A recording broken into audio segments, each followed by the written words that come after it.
300 odd kilometers south of Perth. So basically 500 kilometers south of where I was last time, which was a northern Salt Lake.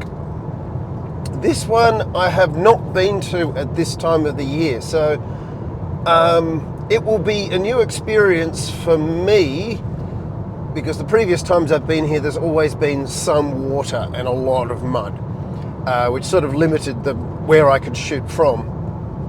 Also, I'll be having the Milky Way rising over the lake this time, rather than setting on the other side of it, which is where I've photographed it before.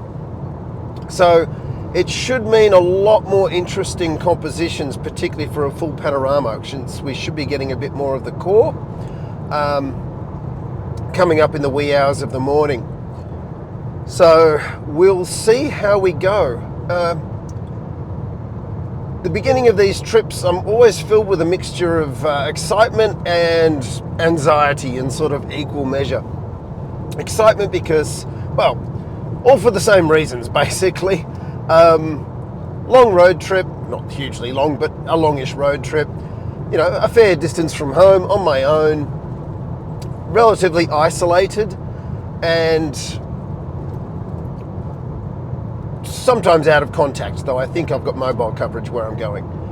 So there's always that sort of element to it, which is kind of exciting and also kind of, you know, a few nerves associated with it as well.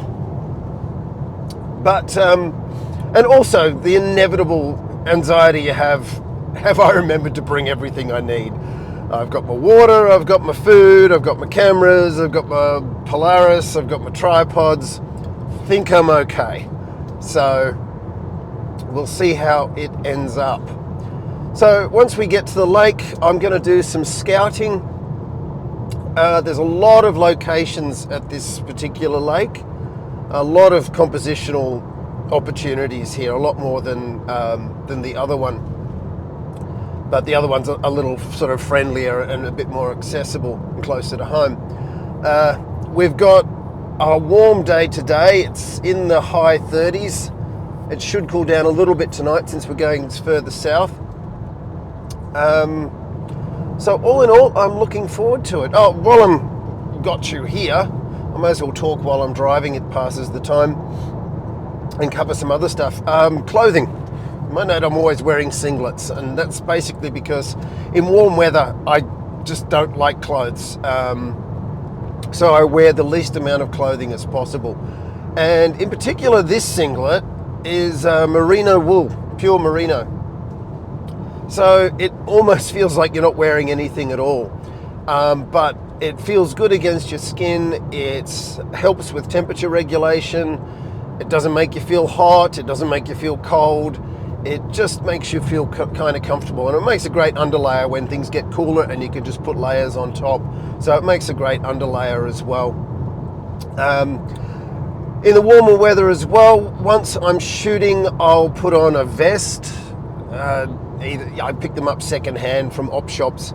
They're either fishing vests or in some cases they are specifically photographer vests. I've got one that's a sort of a nylon material which is very, very light. For warmer weather, I've got a dark one made out of cotton. Basically because they got lots of pockets. And when I'm out shooting, because I'm walking around in the dark, I want to make sure I've got everything with me and if possible on my person so I don't have to put things down, which is particularly important if you're on a salt lake where you've got mud or water. You just cannot put things down. So being able to carry everything in your vest is it's a lifesaver. Plus, it's also a great place to keep your water, because whenever I'm shooting or even wandering around, I always make sure I've got water with me, and I always make sure I've got a first aid kit with me. It's very easy to trip in the dark, to run into something, and it's just great to be able to fix, a minor stab wound from hitting a tree root or a sharp rock or something like that, rather than ending your shoot for the night. So just a couple of tips there.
Okay, well here we are at the lake, and it's actually a lot wetter than I expected it to be. So yes, we could be wearing the boots tonight. Gum boots are kind of an essential accessory. I don't want to walk out here too much because this is going to be my foreground right here for some rising Milky Way and probably a panorama. So I don't want to put too many footprints in there because yes, it is quite soft. I couldn't use my usual little camping spot because there's a fallen tree across the entry to it. So yeah, I'm a little bit further up than I have been in the past. So we'll see what presents itself. So yeah, it'll be interesting to see if I can pick up any reflections, but probably not. And I've tried walking out to where the water is before, but it gets very treacherous very early. But as you can see, we've got some lovely formations. We've got some beautiful cloud formations. Well, hopefully not so many tonight once the stars are out, but it should make for a beautiful sunset. So once again, just to show that nowhere is safe from this kind of crap. Again, it doesn't seem to matter where you go unless you go really far away. Yeah, someone's always got to make a mess. It's such a shame. But I think that's pretty much the end of it as far as nearby photo opportunities go. So we will see what the night brings. Confident the main event tonight is going to be around here. The thing, it's all well and good to plan during the day where your Milky Way is going to be and everything else, but invariably it's never quite matches how you imagine it when you're from looking at photo pills. So you sort of got to wait till it's in the sky, and then you need to move around and see how your panorama is going to capture certain elements in the certain positions and just the perspective that you're getting. So it's kind of hard to judge with your eyes until you actually see some shots on camera. But yeah, be moving through this area for most of the night, I think. We've also got some rocks and things that we can bring into the composition as well. So there's plenty to be going on with. So I'm looking forward to it, and I'm certainly looking forward to it cooling down because it is really, really hot at the moment. But we're supposed to hit the 20s and dropping down to 19 apparently. So that'll be good. A few simple shots while we're waiting for the Milky Way core to come up. And we're going to start tonight. We've still also got a bit of cloud layer coming through there.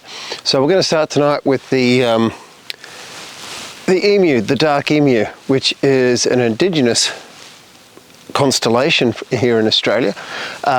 So you've got the head of the emu up there where the two stars are acting like the crown, and then you've got the body of the emu coming down through there as that part of the summer Milky Way.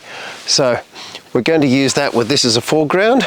Some nice ancient stones in a salt lake seems to be a very appropriate Australian start to the evening, and also appropriately Australian. We've got an incredible amount of bugs tonight, so I'll be really happy once I get the lights off and start shooting, because yeah, it's almost hard to breathe without sucking in bugs.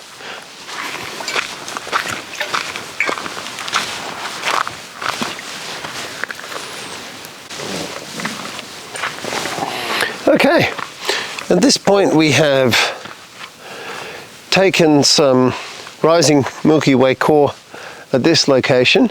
I've got a couple of cameras set up, action cameras doing some time lapse. So we've got a rising Milky Way core time lapse happening here, which is why I'm trying to keep the lights down. And I've got a star trail time lapse happening over by one of the trees, which I'm having to run from a battery pack. So I'm sort of juggling battery packs and USB cables to try and get all of the imaging in tonight. So I'm going to have a lot of cameras going, and what I'm going to do, I'm going to head over to the trees and I'm going to get some Milky Way core shots, some single shots with the 14mm Sigma, and then I'm gonna switch over to the Polaris and do some panoramas once the core is up and we've got a bit more of a spectacular Milky Way arch. I may as well take advantage of it with the weather conditions and the moon and everything as it is tonight. So we'll see what we can do, and it's just, yeah, the night's cooled down. It's, look at it. Look at it. It's a beautiful place to be.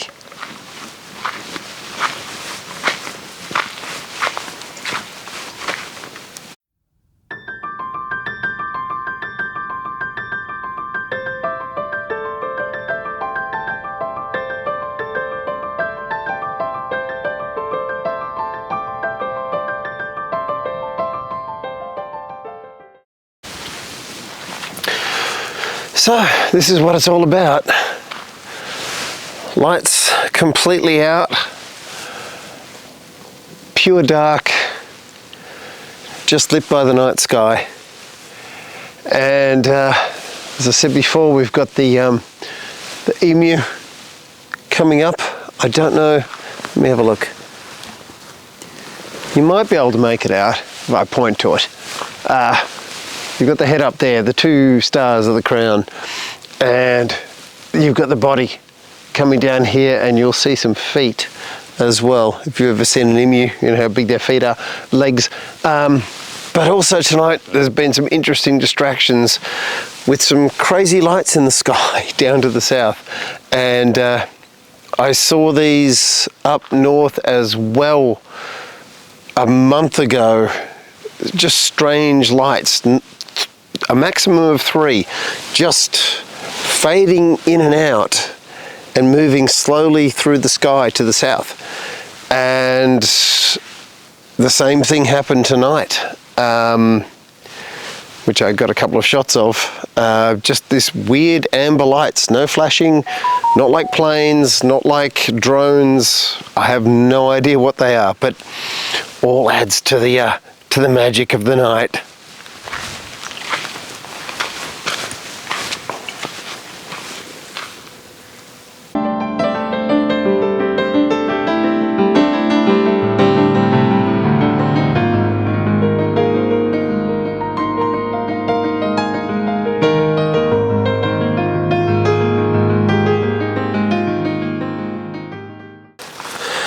See about setting up Polaris now. Bang, there we go.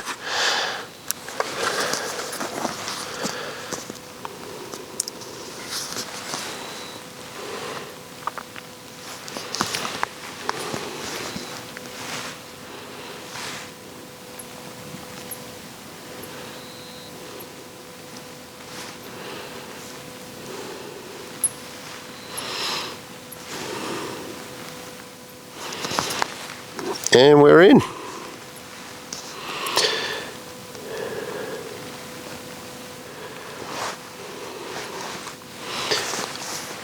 Banging.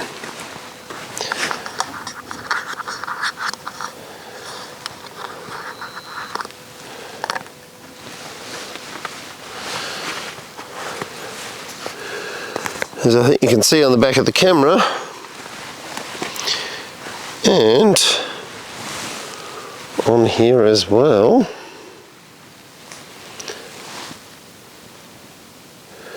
We are good to go.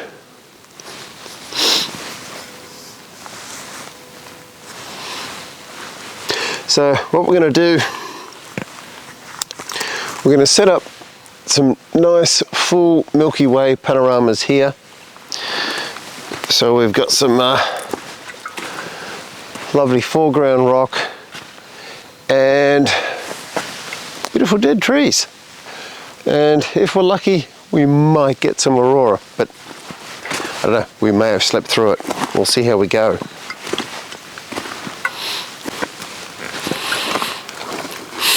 So now we're currently setting the start and end points of our Milky Way panorama. So I find, make sure you get a good degree extra more than you expect at your start and end points. And in particular, make sure you get as high as you can get for your Milky Way.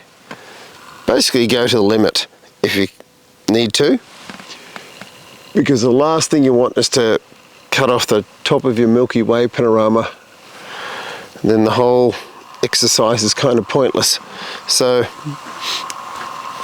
always shoot extra rather than less. Obviously once I start, all the lights are going to go out.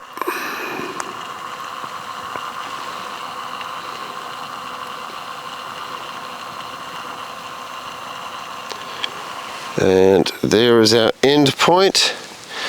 Don't know if you can see, but all the stars are red, so our focus peaking is indicating that it's pretty reasonably in focus. We are using a 1.8 lens, but it is a 24, so our hyperfocal distance, I don't know, I might need to shoot another sequence. This rock is fairly close, so I might need to shoot another sequence with the focus pulled in a little bit. But I'm going to turn the light off now and get this show on the road.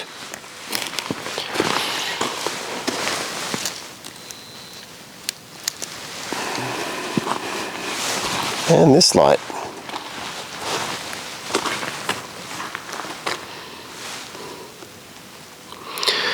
So we've got 9 shots. Oh, back out here so you can see me. We've got 9 shots by 3 rows. Full frame, 24mm, 61 megapixels.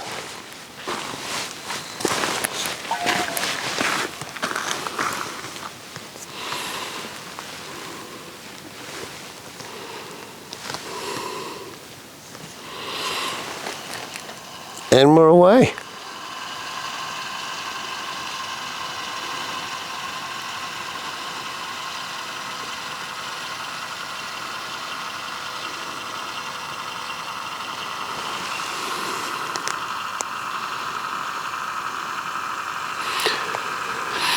And like I said last video, this is the beauty of Polaris, is that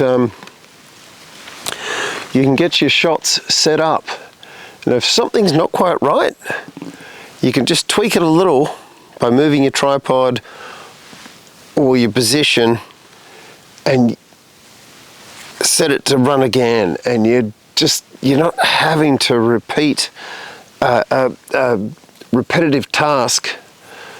You know, I don't have to take 9 frames by 3 rows manually, which means I can focus on getting the best composition. Not just taking the opportunity while the camera doing the panorama is facing the other way. We have an absolutely beautiful crescent moon rising over the Salt Lake between these rocks. Yeah, it's these kind of moments that are just, yeah, unless you're here, unless you do this kind of thing, you don't really see it. And yeah, I was not looking forward to the moon because it can spoil an evening's astrophotography, but that's just quite awesome. So I don't know, I hope it comes out on camera because it's beautiful.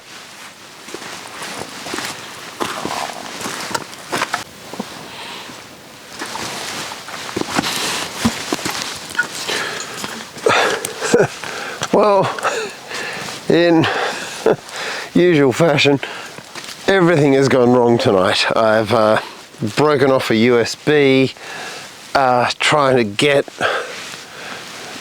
the peaks of the panoramas because we've gone completely vertical. The sun's coming up, the moon's rising. So, the big and obvious question, what went wrong last night? Well, simple answer, it's usually a simple answer. This mug here. Yeah, in spite of all my talk about making sure cables don't foul, on the Polaris I did exactly that.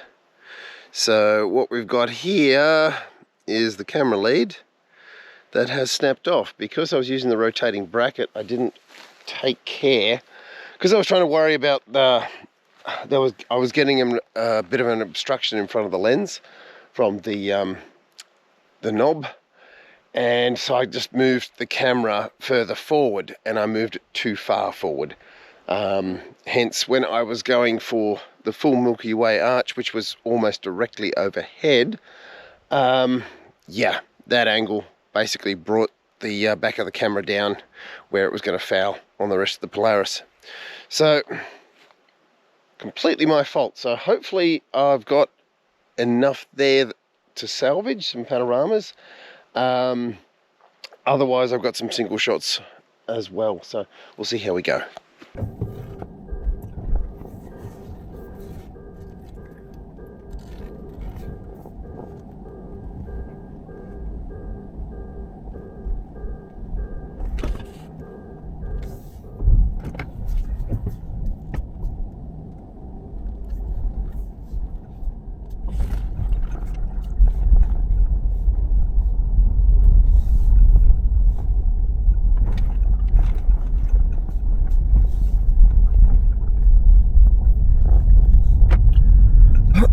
This is what I mean by coming into little country towns. What I thought was the cafe is actually also this shop, which is a second-hand store that seems to have absolutely everything. So I've got myself a Coke to be going on with, and now I'm going to have a bit of a wander. We've even got traffic lights. Yeah, never rush through a country town. Take your time. What did I learn from last night's experience? Well, for a start, take my own advice and make sure I don't have USB cables anywhere they can foul on the Polaris. I've learned to my detriment. I think that is actually a standard USB cable, so it might not be a huge disaster requiring a specialist replacement. But yeah, if you are using any kind of motorized mount, just always check the cables. Note to self. 2, also be a little bit more careful with my compositions and my setups. Again, because of the way I had the camera mounted on the Polaris, one of the knobs of the Polaris was slightly in the frame, something I should have spotted, and when I tried to correct it, I overcorrected, and hence the cable problem. We'll see what we get out of those panoramas. With a large overlap, those issues might not be a problem. Also, because the Milky Way was getting so high in the sky, I probably took 1 or 2 panoramas where I was missing the absolute top of the arch of the Milky Way. I've only recently been shooting with the 24mm lens. In the past I'd shoot with a 14mm and sometimes use the crop mode of my Sony to shoot at around 20mm. But I've been using a 24 just to get a slightly different perspective and a little bit more detail. But I haven't really taken into consideration that drop in field of view.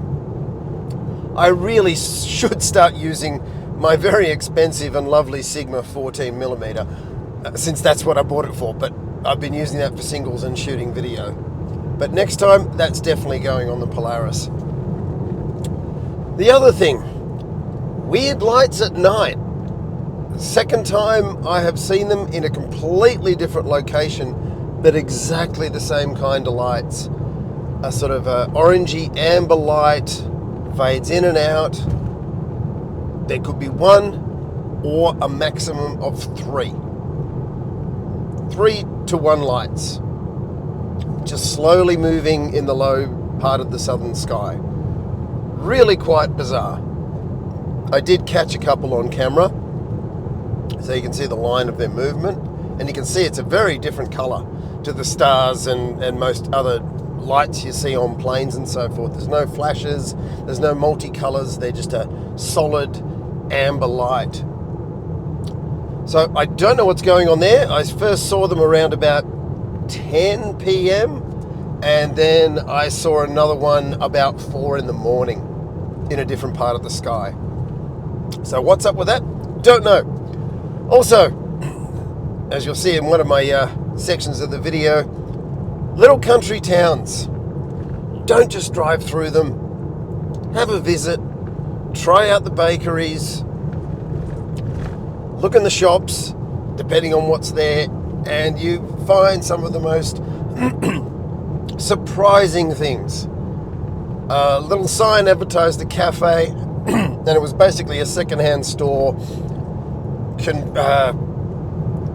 What would you call it? Mini department store that had everything over the course of about 3 whole buildings that it took up.